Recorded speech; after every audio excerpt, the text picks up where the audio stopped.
जिंदगी में जब हम किसी को चाहते हैं, किसी को प्यार करते हैं, तो उस चाहत का, उस प्यार का इजहार करना बहुत जरूरी है ना? सो दैट कि जिन्हें हम चाहते हैं उन्हें पता चले कि हमारे दिल में उनके लिए कैसे इमोशंस है, क्या फीलिंग्स है, वो हमारे लिए हमारी जिंदगी में क्या मायने रखते हैं। और इनको इजहार करने का सबसे पुराना, ट्राइड और टेस्टेड तरीका सिर्फ और सिर्फ एक ही है, और वो है लव लेटर या प्रेम पत्र लिखना। किसे लिखना? जिसे आप चाहते हो, जो आपकी लाइफ में एक खास जगह रखता या रखती है। हाँ, ये बात अलग है कि आज के जमाने में पहले के जैसे कोई लव लेटर नहीं लिखता, पर फिर भी लिखते तो हैं। हाँ, माध्यम जरूर बदल गया है, व्हाट्सएप, ईमेल, टेलीग्राम, पर अपनी इमोशंस का इजहार तो करते ही हैं, है ना? जिंदगी में अब तक आपने कई लेटर्स लिखे होंगे, अपने फ्रेंड को, भाई बहन को, बेस्ट फ्रेंड को, बॉयफ्रेंड या गर्लफ्रेंड को, अपने लाइफ पार्टनर को लव लेटर्स लिखे होंगे, है ना? लेकिन आज जो लव लेटर मैं आपको बता रही हूं किसे और कैसे लिखना है, आई एम श्योर कि अभी तक आपने नहीं लिखा होगा। Any guesses?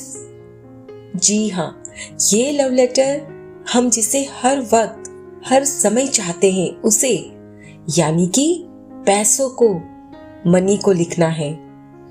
अब आप सोच रहे होंगे कि भाई पैसों को भी कोई लव लेटर लिखता है क्या? तो मैं कहूंगी कि हाँ, आपको लिखना है। अगर आप चाहते हो कि आपकी लाइफ में हमेशा आप सोचो उससे भी ज्यादा आप पैसे अट्रैक्ट कर सको। देखिए, नॉर्मली हम लव लेटर उसे लिखते हैं जिससे प्यार करते हैं। तो हाँ, हमें पैसों से बहुत प्यार है ना? पैसा हमारी लाइफ में हमारी हर खुशी के लिए जरूरी है। और लव लेटर हम जब किसी पर्टिकुलर व्यक्ति या पर्टिकुलर रिश्ते को लिखते हैं, तो उसमें हम उसे जताते हैं कि वो हमारी लाइफ में क्या मायने रखता है। करेक्ट? आप अपने लेटर में उसकी तारीफों के पुल बांधते हो, है ना? क्योंकि वो आपके लिए बहुत खास है। और जब आप उन्हें बेहद चाहते हो, तो कोई अगर आपके सामने उसकी बुराई भी करता है ना, तो आप कहते हो कि नहीं नहीं, ऐसी कोई बात नहीं है। चलिए, मैं आपको एक एग्जांपल देके समझाती हूँ कि सपोज एक हस्बैंड वाइफ है, ठीक है? अभी हस्बैंड वाइफ कहीं पार्टी में गए हैं और वहां पर वो हस्बैंड अपनी वाइफ को थोड़ा सा कुछ डांट देता है। तो वो जो वाइफ है, उसकी सहेली उसको बोलती है कि भाई देखो ना, तुम्हारा हस्बैंड तो तुमको कितना डांटता रहता है। तो वाइफ कहती नहीं नहीं, ऐसी कोई बात नहीं है, वो तो बस मेरी ही गलती थी, वरना वो मुझसे बहुत प्यार करते हैं। करेक्ट? क्योंकि वो वाइफ अपने पति से बेहद प्यार करती है, तो वो उसकी बुराई नहीं सुन सकती, और इसीलिए वो अपनी सहेली को मतलब इनकार कर देती कि नहीं नहीं, ऐसी कोई बात नहीं है। तो यहाँ भी हमने यही करना है। अपने लेटर में सिर्फ और सिर्फ अपने पैसों के लिए हमने तारीफों के पुल बांधने हैं। कोई कंप्लेन, शिकवा या शिकायत नहीं करनी है। अब आप इमेजिन करिए कि जब आपको अपनी जिंदगी का फर्स्ट टाइम लव लेटर मिला था, तो आपको कितनी एक्साइटमेंट हुई होगी, है ना? कितनी खुशी मिली होगी। बस अब हमने भी पैसों के लिए इतने अच्छे से लव लेटर लिखना है कि वो भी जब उसको लेटर मिले तो वो खुश हो जाए और सोचे कि मुझे तो बस इस पर बरस ही जाना है। सो अपने मनी को एक ऐसा लव लेटर लिखना है कि जिसे पढ़कर बस पैसों को तो लगे कि बस मुझे इस पर बरस ही जाना है।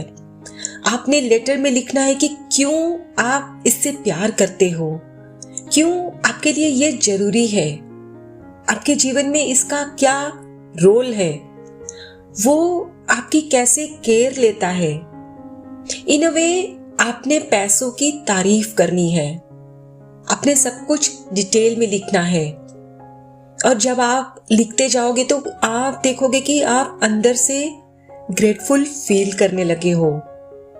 अभी तक आपने कभी भी ये रियलाइज ही नहीं किया होगा कि मनी आपसे और आप मनी से कितना प्यार करते हो।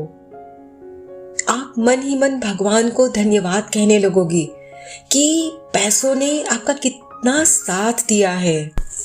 हाँ, हो सकता है कि अभी आपके जीवन में पैसों को लेकर कुछ परेशानी हो, कुछ दिक्कतें हो, पर फिर भी आपने इसमें कोई भी शिकवा या शिकायत नहीं लिखनी है। क्या आपको अच्छा लगेगा अगर आप अपने लाइफ पार्टनर का बहुत अच्छा से ख्याल रखते हो और जितना आपसे बन पड़ता है उससे भी ज्यादा करते हो, और फिर भी आपका लाइफ पार्टनर आपसे कंप्लेन करता है कि देखो तुम मेरा ऐसे नहीं ध्यान रखती, तुम मेरा वैसे नहीं ध्यान रखती। आई एम श्योर आपको हर्ट होगा कि अरे मैंने इसके लिए इतना किया, इसे वो नहीं दिख रहा है ना। So no complaints at all. इस लेटर को लिखने का आपका मेन मकसद सिर्फ और सिर्फ पैसों के लिए ग्रेटफुल फील करना होना चाहिए, पैसों को थैंक यू बोलना होना चाहिए। यकीन मानिए, जब आप शांति से लिखोगे तो आपको पता चलेगा कि आपकी जिंदगी में पैसा कितना इम्पोर्टेंट रोल प्ले कर रहा है और आप कितने खुशनसीब हो।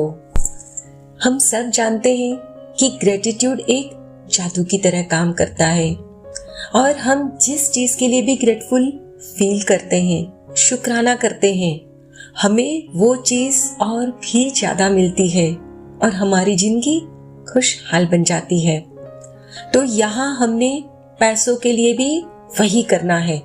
दिल में बहुत सारे अच्छे वाले इमोशंस लाने हैं और हमने वो हमारी जिंदगी में जो पैसा करता है वो सब याद करना है कि वो हम उस पैसे से क्या करते हैं, पैसा हमारे लिए कैसे खुशियां लाता है, कैसे हम अपनों को गिफ्ट्स देते हैं, पैसा आपको क्यों अच्छा लगता है। सबके अपनी अपनी लाइफ में पैसों के चाहने के अलग अलग रीजंस होते हैं। मैं आपको यहाँ कोई पर्टिकुलर बात नहीं बताऊंगी कि आपको वैसे ही लिखना है। हो सकता है कि आपकी जिंदगी में पैसों की कुछ अलग अहमियत हो, मेरी जिंदगी में कुछ अलग। आप एक काम कर सकते हो कि आप जैसे अपने किसी खास रिश्ते को लेटर लिखते हो जिसमें आप उसकी तारीफ करते हो, ठीक वैसे ही पैसों की तारीफ करनी है कि भाई आप मेरी जिंदगी में हो तो मैं ये कर सकती हूँ, मैं वो कर सकती हूँ, मुझे आपसे ये खुशी मिल रही है। कुछ इस तरह से आप लिख सकते हो और जब आप लिखते जाओगे तो धीरे धीरे आपको रियलाइज होगा कि हाँ, पैसों की वजह से आप जिंदगी में कितना कुछ हासिल कर रहे हो, है ना। और हाँ, एक और खास बात, आप इस लेटर को उसी लैंग्वेज में लिखिए जिसमें आप कंफर्टेबल हो, जिसमें आप बड़ी आसानी से अपने इमोशंस को व्यक्त कर सकें। वो फिर आपकी कोई भी लैंग्वेज हो, आपकी मतलब पंजाबी, गुजराती, मराठी, कोई भी लैंग्वेज से कोई फर्क नहीं पड़ता। फर्क पड़ता है आपके इमोशंस से, आपकी फीलिंग्स से। आप आज ही बहुत अच्छे मूड में शांत होकर एकांत में बैठ जाइए आप और बस अपना लेटर लिखना शुरू कर दीजिए और धीरे धीरे लिखते जाइए। हो सकता है आप 1-2 पेजेस आराम से लिख लो, है ना। और फिर जब आपका लेटर लिखना हो जाए तो उसको बड़े प्यार से फोल्ड करके बहुत ही प्योर इंटेंशंस के साथ अपने घर में जो भी आपका मंदिर हो वहां इस लेटर को आप रख दीजिए। और फिर जब भी आपको कभी पैसों की याद आने लगे या फिर कभी आपको लगे कि कुछ यार मज़ा नहीं आ रहा है, पैसे की कुछ आपको कमी महसूस होने लगे, तब आप उस लेटर को निकाल कर पढ़िए। यू विल फील बेटर, आपको बहुत अच्छा लगेगा।